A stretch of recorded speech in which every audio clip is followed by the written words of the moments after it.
Hello friends, welcome back to our channel blog mania. আজকের আর একটা ব্লগে তোমাদের সবাইকে স্বাগত জানাই। আজকে কিন্তু ছিল রবিবার, আর রবিবার মানেই কিন্তু সব বাড়িতেই খাওয়া দাওয়ার জন্য কিন্তু কিছু না কিছু স্পেশাল আইটেম হয়েই থাকে। আর আজকে দেখো, বাজার থেকে আমার বরমশাই কিন্তু নিয়ে চলে এসছে একটা বড় লাউ। লাউ দিয়ে ডাল তো মাঝে মাঝেই খাওয়া হয়, তাই আজকে ভাবলাম একটুখানি লাউ চিংড়ি করে নিই। আর বাড়িতে কিন্তু চিংড়ি মাছও ছিল, তাই যেই ভাবা সেই কাজ। বেশি দেরি না করে আমরা প্রিপারেশন শুরু করে দিলাম। এখানে দেখো, লাউটাকে আমার বর একদম কুচি কুচি করে কেটে নিচ্ছে।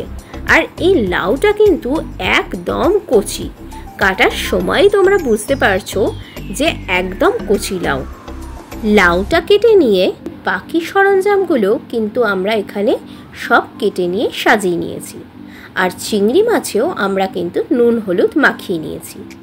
এবার একটা প্যানে তেল গরম করে তার মধ্যে আগে চিংড়ি মাছগুলো ভেজে নেব।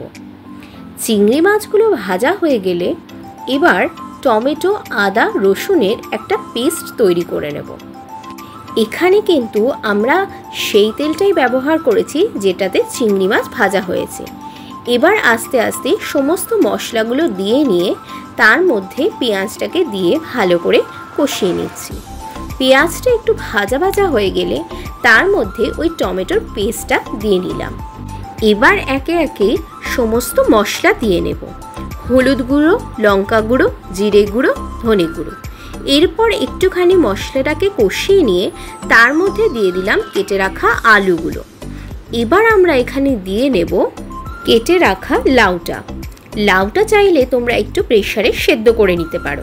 এবার এর মধ্যে পরিমাণ মতো নুন, সামান্য একটু জল আর ভেজে রাখা চিংড়ি মাছগুলো দিয়ে তার মধ্যে সামান্য পরিমাণ একটু মিষ্টি দিয়ে ঢেকে রাখতে হবে। তারপরে যখন লাউটা সেদ্ধ হয়ে যাবে আর একটু মাখা মাখা হয়ে যাবে, তারপরে কিন্তু এটার ওপর থেকে হালকা গরম মশলা ছড়িয়ে দিলেই রেডি হয়ে যাবে আমাদের লাউ চিংড়ি। তো আজকের এই রেসিপি তোমাদের কেমন লাগলো সেটা কিন্তু আমাদের অবশ্যই কমেন্টে জানিও। আর তোমাদের রবিবারের মেনুটা কিন্তু জানাতে একদম ভুলো না। দেখা হচ্ছে নেক্সট ব্লগে। টাটা।